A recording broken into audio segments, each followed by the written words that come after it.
Welcome to my moms kitchen YouTube channel. আজকের recipe নিরামিষ আলু ছোলার ডাল। নিরামিষ দিনের জন্য পারফেক্ট একটা রেসিপি।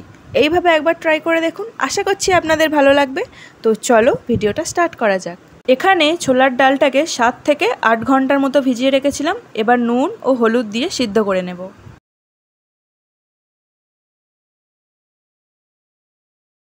এবার কড়াইতে তেল গরম করে নিয়ে ফোড়নে দেব গোটা জিরে ও শুকনো লঙ্কা। সবগুলোর ফ্লেভার ছেড়ে দিলে দিয়ে দেব কেটে রাখা আলুগুলোকে। আলুগুলো একটু ভেজে নিয়ে দেব হিং।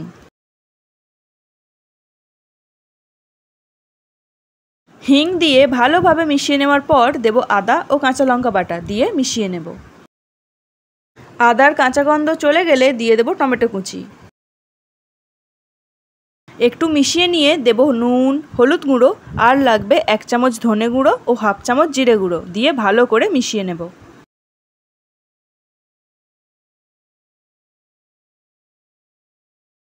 এবার এই স্টেজে দিয়ে দেব সিদ্ধ করে রাখা ডালটাকে দিয়ে ফুটতে দেব।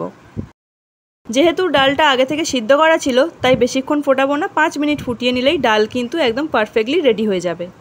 এবার ঘি, গরম মশলা ও চেরা কাঁচা লঙ্কা দিয়ে মিশিয়ে নামিয়ে নিলেই রেডি আমাদের আজকের রেসিপি নিরামিষ আলু ছোলার ডাল।